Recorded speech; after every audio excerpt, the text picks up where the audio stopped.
Hey everybody, welcome to the Woody Hayes Athletic Center. Ohio State training camp is underway. Lettermen Row has full coverage for you. I'm Austin Ward. This is my colleague Tim May, my other colleague, the recruiting guru, Jeremy Birmingham. Feels good to say that about you now, Tim. That's official that you're hanging out with us. Yeah, It's officially unofficial, but yeah. It's on the shirt, so exactly. That's as official as it gets. I thought this was a free shirt. I liked it. All right, so we're underway.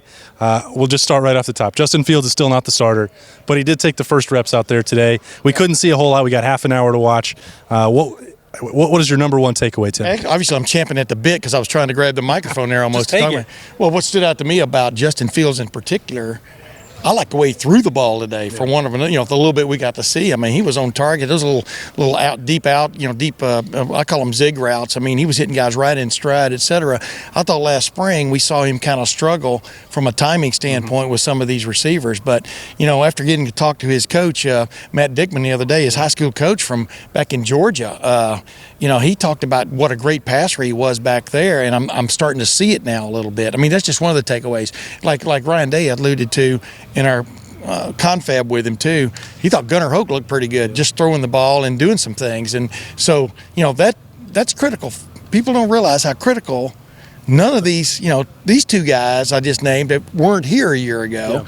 Yeah. And, of course, Chris Chugunov was here. If you remember correctly, he was the first quarterback to go in a reserve role last year. But, I mean, it's just interesting how this quarterback room has changed in 1 year, and it's critical. These 4 weeks are going to be huge for them. There were even some drills that you alluded to there, Tim, where they put the net out. They're throwing some sort of deep outs where they're supposed to drop it right over. Justin Fields struggled with that in March and April. It was like, well, maybe it just wasn't something they taught at Georgia. I don't know. Yeah. It's not like it's a revolutionary drill, but he struggled with it. He was pretty good at it today. They were sharp. Absolutely. Now, that's still a long way to go. There were no pads on. So, Berm, for you, where do you start? I want to start by saying, again, I've said this before. When I saw Justin Fields against Trevor Lawrence in the Elite 11 in 2017, Justin Fields was the best high school quarterback I've ever seen in my life. And I've watched a handful in the last decade or so, and he was better in every way than Trevor Lawrence was at the Elite 11 and at the opening that year. So there's no doubt that he can throw the football. I thought, again, when we're talking about him as the starter, he's the first guy in line. He's the first guy taking reps. He's going to be the starter. I mean, I don't know why this game keeps being played, but I think that the biggest thing for me is that the guys look like they're in good shape. The offensive line looks big. They look, last year, depth-wise, they just look a lot thicker right now.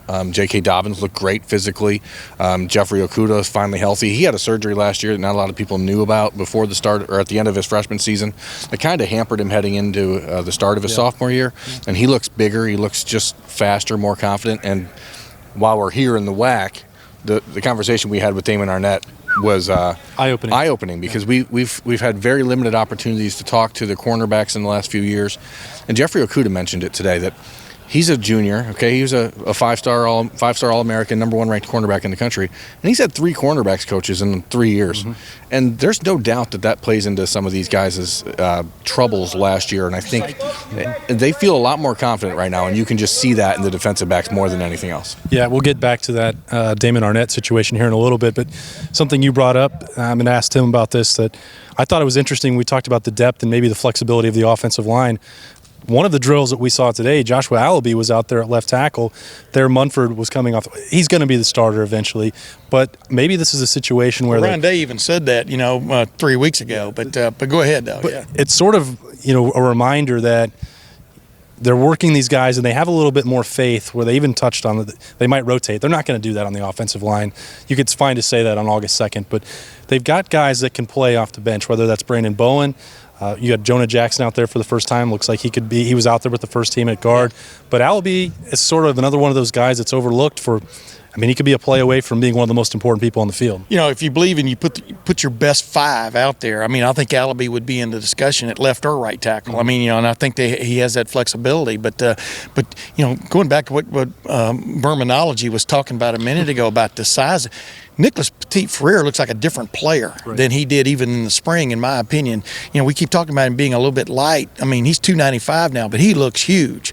And his feet are undeniable, the way he can move his feet. But like what you're talking about, I think they have some options there. Brandon Bowen, I think, was working a little bit at right tackle today, a little bit we got to see. There's all this mixing and matching going on. And where I would disagree with you a little bit, I think it would behoove them in the first several games to play. To rotate those guys. If you've got 9 or 10 guys you think can play, that'll pay off down the road. Especially a guy like Allaby, because he proved it last year. He proved he can play. Started in Rose Bowl and played well. He's a fifth-year senior. You don't have a guy come back like that unless you think he's a contributor in the team. And I know there were depth concerns, but he could have played somewhere else. He could have gone, been done with football. Maybe he wants an Ohio State education, Berm. Maybe he should have that by now. The other thing you're talking about, Jeffrey Okudah is a great example too of you never know what's going on in guys' lives. You know what they're dealing with. There is no doubt about it. I know you guys agree with me. He came of age in that Rose Bowl. Absolutely. He was exploding to the ball, and kind of like what you expected to see out of this kid from South Grand Prairie, Texas, from the first. Well, it's not always that easy, And you're going to talk about Damon Arnett a little bit, but same thing with him. You never know when it's going to click. Marshawn Lattimore is in the NFL now. Is one of the better corners in the NFL. Mm-hmm. 5 years ago, he didn't know if he's going to get to play, And so that's what happens from year to year, and you're seeing it. People are seeing it right before their eyes. And that's why when it's funny, the first preseason poll, major preseason poll came out, the coaches poll, and Ohio State's number 5.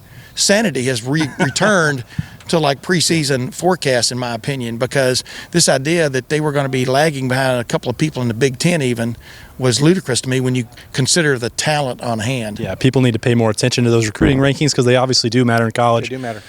You touched on this, Tim. Hey, J.K. Dobbins talked about it. He's got 5 stars in front of him. Right. There may be 4 new starters, but half of them or 3 of them are 5 stars. And that's true as well in the defensive secondary that you guys were talking about. Damon Arnett, I've been talking about how important his return was since the day he decided. He was out the door. He actually left from Los Angeles to the Rose Bowl to go to Dallas to pick out an apartment to train for the NFL draft. He was not coming back, but he heard all the criticism from last year. He was told by Chris Carter on the phone, "You're not an All-American. You're not ready to leave. You're not a finished product." He had a bunch of people telling him inside and outside the program the problems that he had last year, but also the potential that he has, and that's where I've focused. You've seen at times how good Damon Arnett can be, and he's finally started to take that into his own mind that he had not approached practice the right way. The performance on the field was not where he needed it to be, where it could be, and you touched on this as well, Berm, that it's a third position coach that he's had. There was some confusion with the scheme, and a lot of times the cornerbacks were not to blame. Anyway, he was aware of all that, and he processed it, and he decided instead of running away from that criticism, he was going to take it head on.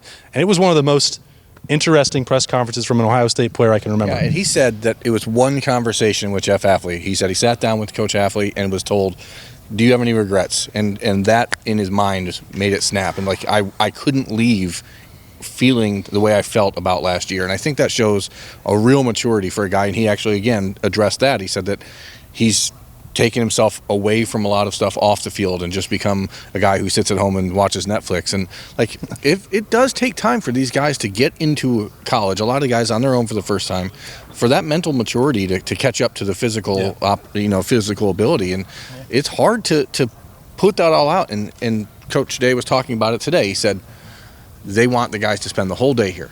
And the more guys that spend the whole day in this building, the better the football team is going to be. It kind of rubs off on people. Talk about Okudah, though. And Jeff Hafley. They both, Damon Arnett and Jeffrey Okudah, understand this guy was in the league a year ago.